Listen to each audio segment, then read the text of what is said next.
welcome to the last GamesMaster, possibly ever, because I've received a slightly worrying fax memo from Channel 4.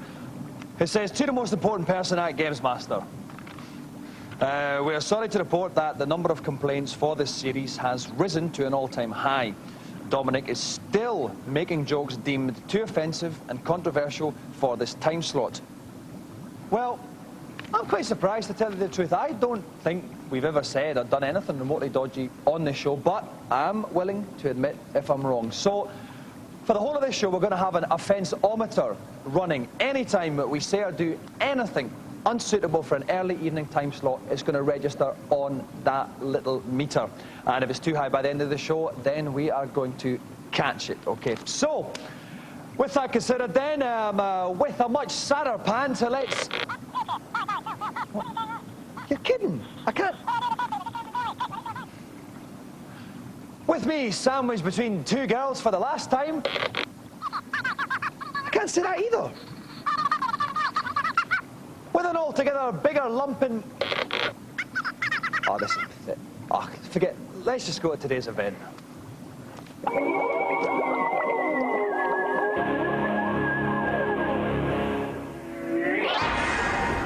There are few games which demand more skill and accuracy than the one I've chosen for this, my final event, the excellent Time Crisis. Quite simply, the aim is to shoot the enemies without being shot. The test of good players, however, is not whether they can do this, but how quickly.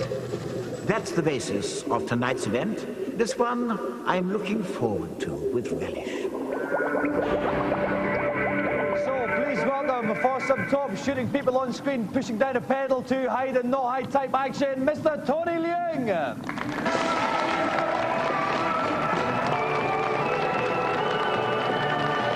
Welcome to the show, Tony. Now, Tony, let's start with Time Crisis. How much do you play the game then on average? I would think maybe in terms of money, maybe £20 per week. Yeah. Yes. So you go around a lot of different arcades. Do you? And what's the kind of plan? What, to leave your initials as the high score on each one? Yeah, I try to do that whenever I see a high score and try and beat it. How good are you then? I mean, do you get the top scores on most of the machines? Most of them, but occasionally I run into troubles with one good player in particular. What does he go by? Yes, his initial is XXX, and I'm finding it quite hard to beat this record. He's the one guy. There's only one guy you've got difficult with. Yeah. Well, now I mean, I suppose. I mean, if we were some kind of like really cheesy kind of show like Cilla Black, surprise, surprise, this is where we'd say, right, you know, we've spent lots and lots of money tracking him down, and you know, let's bring on Mr. Triple X. You know, I mean, that'd be quite funny, wouldn't it? Yeah. Hysterical, wouldn't it? Prepare to be hystericized then, Tony Liung, because we have found him. Here is your nemesis, Mr. X. Hello, pleased to meet you. Nice to meet you. Triple X, tell us your real name. Phillip Groves. Phillip Groves, what do you do for a living? Sales rep for an optical company. So, basically, when you're driving around doing your sales repping, what do you like nothing more than doing? Sometimes I'll spot an arcade that has Time Crisis in there, and I'll pop in and have a few games. And you've do my rounds, yeah. Quite literally littered the country with the Triple X. Yeah, right on it. How do you feel, Tony? You're going to be going first under the watchful gaze of Mr. Triple X. Is that going to add a little bit of tension there? No, it's not a problem. Yeah. It's not? Okay, good. This could be it. This could be the time to leap ahead of Mr. Triple X. Yeah. Right, the guys are going to get the weapons in their hands, ready to shoot at a moment's notice. While they pucker up their gaming power, we'll go to today's news.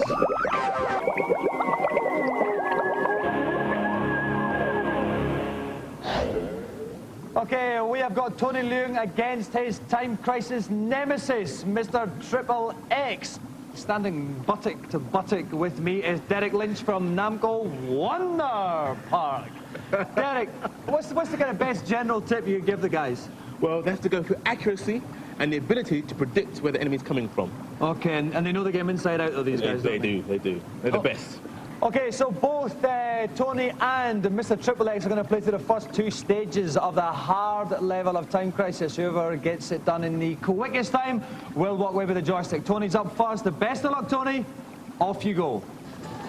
Okay, we're on to the first area then of the hard level, and Tony's just running behind a little block there. shooting the guys as they come down from the helicopter. There is the pedal on the game, though. Whenever he takes the pressure off that, he will hide.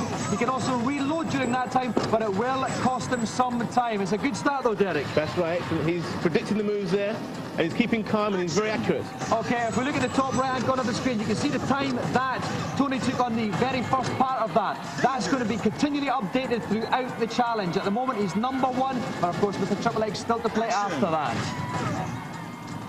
Right, now Derek, This is a difficult stage here. He needs speed to get as many shots in at this helicopter as possible. And if he's fast enough, he may be able to take the helicopter down, and he's done it. And he does it. That was a remarkably quick display there with the helicopter. You can see in the top right corner, he's still top 45 plus seconds so far. The bottom right hand corner, you can see the general aggregate time that's elapsed. That's it, the end of area 1, 54.35, ranking #1. Tony goes on to area #2 here. This is going to be tougher now, yeah? That's right. You have to watch out for these red characters. The ones in the red suit shoot very accurately. You only get one chance with them. Okay then, he's taking these guys out remarkably swiftly there. He's being very brave, Derek. He's only hiding it when he really has to. That's right, that's right.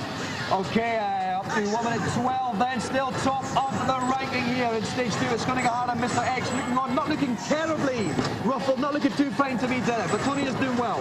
That's right, he's got to time it between this press. And, oh, he's got that red character. That's good, the red guys, we don't have the red guys, they shoot fast there. They shoot fast. And accurate, fast and accurate. Faster than us. Even, okay then, we can see the time there, last 1:38 seconds so far in the bottom right corner of the screen. We must be getting quite close to the end of the stage now, Derek. That's right. That's it, he's done it, guys. Quite literally very close to the end of the stage. 1:43.7 for Tony Liung. That's the time Mr. Triple X has to beat. Best of luck, sir. Off you go. Okay, well, of course, Mr. Triple X immediately behind the bar there. We're not going to see his time until he's finished the very first part of this stage. But again, took him all out without needing one reload there, Derek. Very clean shooting, amazing. Not wasting one little smidgen of a set of time. Now we can see it. We look at the top right corner of the screen. Already he's ahead of that. You can see answer 60.4 for that first bit. Triple X 15.3 something.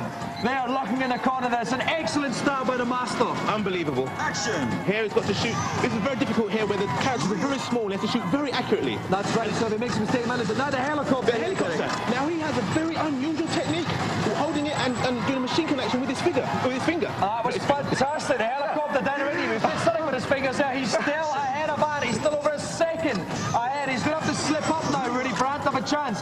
Where's going to be the most difficult thing? It's not going to be in this first inning. He's done there. 53.02. Over a second ahead. Derek, could he slip up in this second area? He could do. Well, he's put away the red characters. The red characters shoot very accurately. They're the ones that serve tricky. That's right. Okay, then we can look at the time there. Again, he's gone down about 0.2 of a second slower there, but still over a second ahead on the split times. 1.3.7 we're looking at the end of the level. This is a tricky bit again for timing, Derek. That's right, because you see the metal press is coming down. He has to shoot the characters in between the press, otherwise he loses time. And use that time when the press comes down to reload? That's right, that's what he's doing. Okay then, if we look at the top, he is always got, no, I thought you were getting faster there. Still about 1.2 seconds ahead up, and there's only a couple of stages left on this.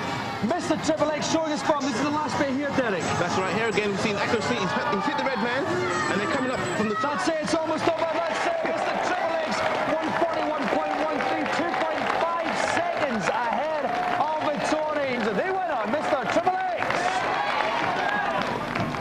Okay, guys, let's start with you there, Tony. Where did you really lose the time there? It was the part where there was a conveyor belt with the boxes coming across in front of the screen. Yes, yeah. Let's go to you. Why Triple X actually? When I was a lot younger, there's a spoof double agent film on the telly, and they had this guy on there, and he called himself Agent Triple X, and it was just a silly way of getting my initials up, really. Well, we have been very privileged today. Not one but two fantastic players, but one gaming legend, which is why the GamesMaster Golden Joystick goes to Mr. Triple X.